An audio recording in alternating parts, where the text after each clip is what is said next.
on, people? Uh, Welcome to another session of 100% Transparency. Got myself, Patrick, a man over here. Geo. All right. So we're about to get in some other stuff right now. Thank you guys for following, subscribing, thumbs up, and all that good stuff, man. Appreciate all the feedback you guys been giving us. Trying to make it better for you guys. Yep. So we're about to get into something about holding costs with real estate, where real estate is concerned, right? Yep. As you guys know, we've been going through hard money lenders because we're not using our own money. It's better to use other people's money than using your own money. So we're about to talk about holding costs. Yep. And I'm about to interview my man over here because he's a specialist of what holding costs involves, what it's all about, what it takes, and how to essentially sell the property without holding on to that house so you paying too much money for this holding cost situation. All right. Talk to us about holding costs, man. So I want to say big shout out to Danny and Corey. Oh, yes. They're kind of busy right now with some stuff, but the show must go on. The show must go on. Must go on. You know what I mean? It takes two. It takes two, sometimes four. Sometimes four. You know what I mean? But yeah, man. So we have specialized in the art of using other people's money, Right. the banks, Yep. and other creative ways to buy our properties, Sure. right? And a lot of times what I think people fail to understand is that when you are borrowing money, there are holding costs that you have to pay, right? Right. Now, let's go more in depth of what we Let's talk consider about what it is. holding costs, right? Right. When you're borrowing money, first, if you're partnering with a hard money lender, right, you're paying interest only, first off. Every month, you have to make an interest-only payment. Right. We've done plenty of deals with our lender, which is Kiavi, and we now have a membership, right? A normal person coming in on the outside, they're looking at anywhere from 12 to 15%. Right. We are at 9.5%. Why did we get down to 9.5? We've done a lot of deals. There you go. Successful deals. There you go. Right? So just think about it as the more experience you get, the more successful deals you've done, the more favorable they are to lend you more money. Right. And I think right now we're at a cap of 3.3 mil Somewhere at any around given there. moment. But once you have a hard money lender, you're only paying interest. Yeah. So time is very important. Very. You don't want to hold on to that property for 6, 7, 8 months. No, sir. Because those interest payments add up and add up very quickly. So what's a good time frame you're talking about when you, from purchasing a property to actually letting the property go, put it back on the market? 90 days. The reason why I'm saying 90 days is because of this. We ran into a problem by us finishing the property too fast. FHA, you have to own the property for 90 days. So ideally from acquisition to finishing the rehab to list the property, I would say 90 days. Right. But we have a system in place. We could finish a project in 6 weeks. Right. Doesn't matter what the condition is, 6 weeks. We could finish a project in 6 weeks. So the downfall to that is if you're getting a buyer who's not conventional. Correct. That's the because they're going through FHA now. You can't let it go. Yeah. So now you got to sit and wait. You have to and wait. hope that a conventional buyer comes in. Right. And at that point, what's going on with the holding You're cost? spending more money on holding costs. There you go. Right. All right. So that's one of the things that you do have to factor into your budget. Like a lot of people, I realize, and I do an analysis of a lot of people that I come across, their deals, their numbers, right? And within their numbers, they don't factor in the holding costs of a hard money lender. No. If they utilize credit cards to do some of the rehab, they don't factor in all the interest and the monthly payments that they have to make on these loans or credit cards into their budget, right? And the longer you hold on to the project, obviously, the more money you're going to end up spending in interest. True. We have to be very efficient when we're leveraging other people's money. Now, it sounds great. Like I love the idea that it's a big push in OPM using other people's money, but it has to be done strategically. Right. It has to be done strategically.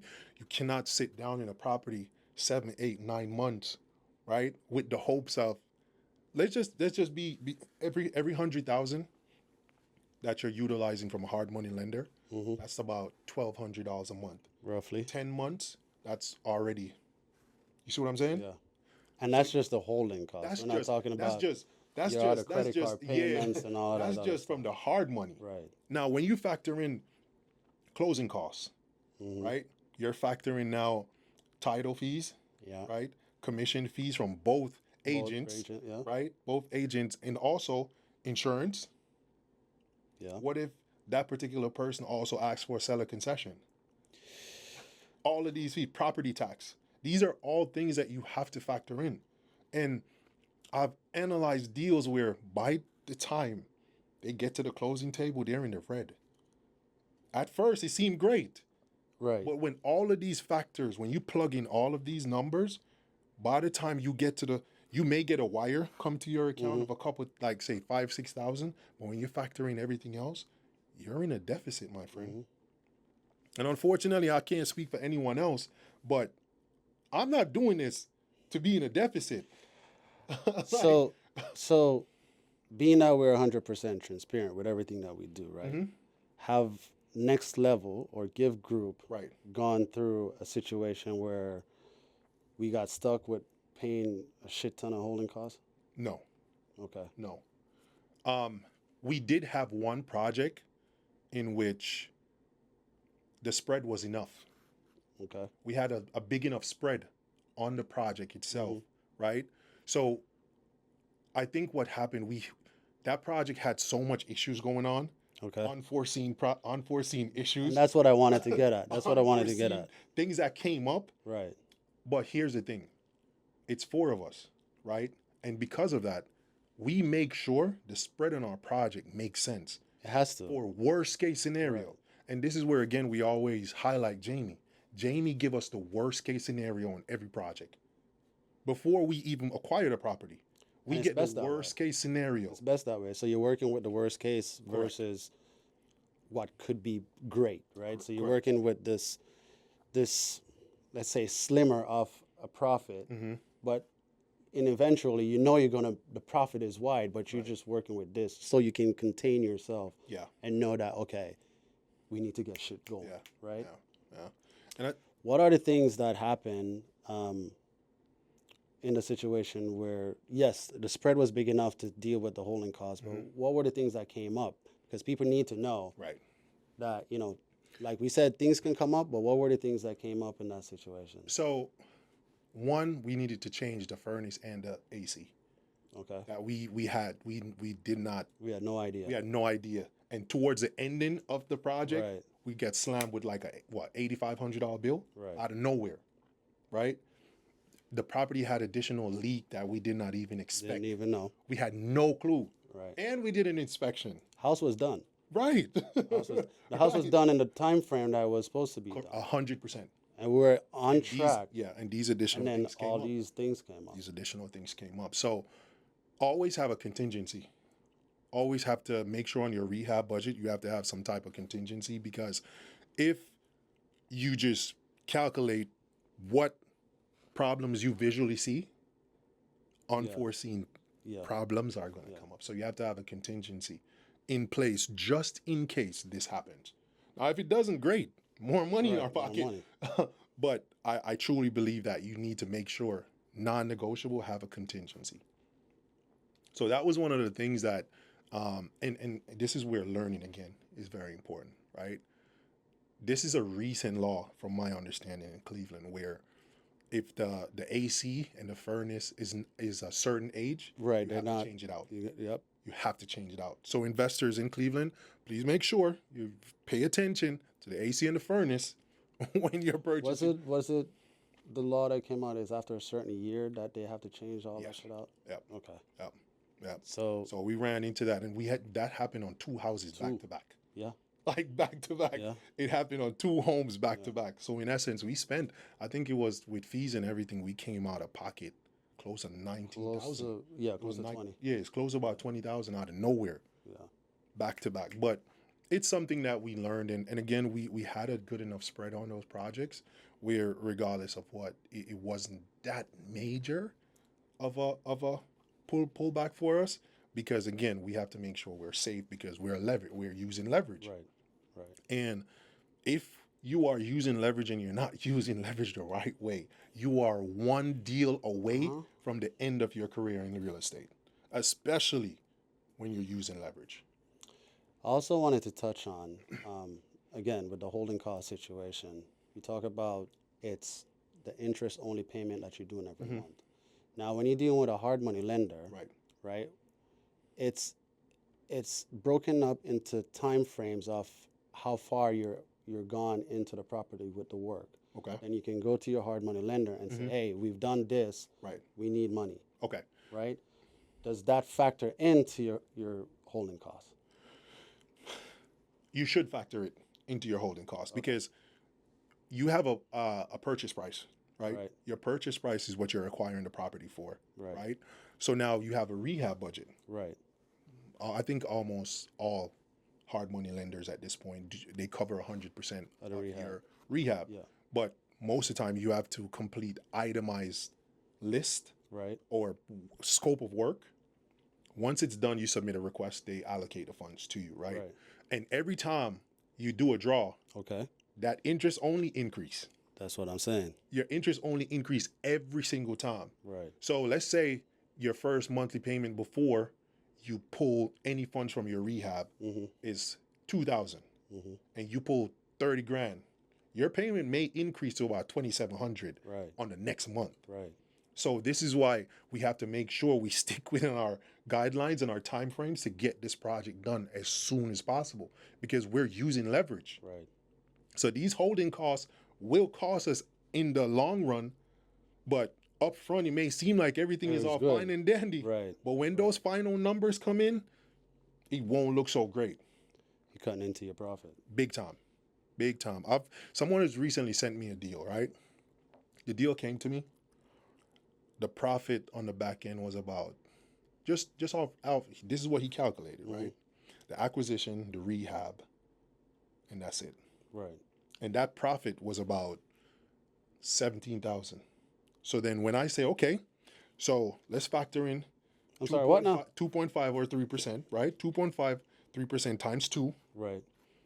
Close it, like, if they ask a seller concession, title fees, the property tax that you're going to have to cover, by the time you factor in all of that, you're close to like probably 4,000. What profit you making? That's not profit. You're in the red. Because when you think about all the stress and everything else you have to put in, the time and effort, $3,000 on a real estate deal, you're in a deficit, a huge deficit, my friend. So these are things that we all have to make sure that we pay attention to when it comes to these holding costs. And what's crazy is this, right? I didn't fully understand how Cleveland worked until deal number 3 when it came to holding costs. Which was that? Which deal was that? I think that was that McCall? No, 100th Street. 100th Street, inner city. Yeah, inner city. Yeah. Oh, stay away from those. Inner city. I didn't, because I dialed in on the buyer statement. Yeah. I paid I'm like, why is this off so much? Then I start, because we have so much going on, like I'm not paying attention to the final numbers and breaking it down step by step, every single thing that's itemized. And from there, when I saw all the numbers and everything that's included, I'm like, bro, you have to pay very close attention to this. It cut deep into that profit. Deep, very, very deep. Yeah. Very, We're very deep. supposed to make a profit at around like maybe $50,000 to $60,000. Bro, it's one of those scenarios that I'm strongly recommending. Include your holding costs. And your holding costs could be the payments that you're making. If you live out of town, if you travel to Cleveland, you better include those travel. Include everything. Include everything. Travel budget. Yep. Include the interest payment that you're making on your credit cards, right? These are all things. Factor in the realtor commission. Yep. The insurance, property tax. These are all things we have to factor in, because once we get to that final number and if you're doing your bookkeeping, rehab costs, if you're doing your bookkeeping the right way, there's no way you could lose. Because if the bookkeeping is done in the right way in the beginning, you know what you're getting yourself into. Yeah. You already have. That's why we have the expense report. This expense report, we plug everything in. So everything. By the time it's time to wire funds, we know exactly We probably may be off a couple hundred here or there, Yeah. but we're damn near right on pace. And everybody, just remember what he said is very important. That expense report, doesn't matter what you buy, what you You do. better add that to that expense. Just add it up, man. Just put it in there, because sometimes he'll do something at Home Depot, Yeah. and Core will do something at, let's say, Floor and Decor, Floor and probably. Decor. Danny may do something somewhere else, and everybody's just throwing numbers. And yo, sometimes you get lost in the sauce, but you got to go back into the group chat and be like, okay, Gio did that, Danny did that, Corey did that. Let me add this into the expense report, so you keep updating all that stuff. Because if you miss, world are hurt. It could be very costly, which is why we have to create a system that works. We have a Google Drive. Yeah. Anytime anyone spend anything, you just jump on the computer, jump in and put it in. log it, so everyone is aware that this is where we are at any given moment. You go inside of our expenses for any project, it is fully updated, so everyone knows exactly where we are, what we have little wiggle room to spend on. You know what I mean? That's why on some projects we could buy that little fancy chandelier. Dinner. You know what I mean? Dinner. Say dinner, man. That too. But I'm That just boy want to eat steak all the time. we Like, have those additional funds to kind of allocate to other things to make the project much better overall. But the reason why I think it was very important for us to actually discuss this is because I analyze a lot of deals. I've been analyzing a lot of deals from other folks recently. And the numbers, I'm like, man, you guys got to dial in on your numbers, because if you don't, this is going to put you in a deficit for sure. they gonna learn. They gonna learn today. But we try to make it 100% transparent, and for you to get free game before you enter into something that you may not understand, you may not know what's going on, because you're by yourself, right? And it's a lot to take in. But just remember, these things are very crucial for you, your property, your profit, and you not being in the red. Right. So, yeah, I think, and a lot of times too, just that what you just said, having the right realtor and understanding your numbers, because comps play a very significant role. Right? I would say when you're doing a comp, go with the lowest number. Yeah. You know what I mean? If it comes back higher after you're done, great. But just go with the lowest number and work your way with that number. And especially when I'm working with like wholesalers, they be sending me the highest comp, and I'm like, nah, son. Hell no, that's not gonna work. Yeah. So, and wholesalers, when you understand the business, you understand that they have a certain percentage on top of it. Yeah, they're trying to make their money. Yeah. Which is fine. I don't. Everybody got to eat. Everyone has to eat, and I'm okay with that. And a lot of times, like especially our guy Hamdan, he's very transparent in he's saying, hey bro, all I'm making is 12 grand off this deal. If I sell you at this price, I gotta make some money somehow. You know what I mean? So I understand. And a lot of times when we have these conversations, I'm like, this probably won't work. You know, because I don't want to insult you by saying, hey, this is all I can afford. Don't call Patrick, because Patrick is going to be like, man, take 3 off that, bro. That's all I got. You want it? Take it. Leave 100%, it. man. So. 100%. But I hope you guys learn a lot from this session where we talk about holding costs and what is involved in it, how you move strategically in that space. If you need any more information, you know how to get at us. Yep. You can reach us at Instagram, Give Group, YouTube, 100% transparency. Just like, comment, send us a DM. Yeah, man, we'll get at you. We'll let you know. Appreciate all that information, man. Anytime, my brother. I hope y'all learned something, and it's all good. Hey, thanks for tuning in. 100% transparency. Patrick. Gio. Deuce. Peace.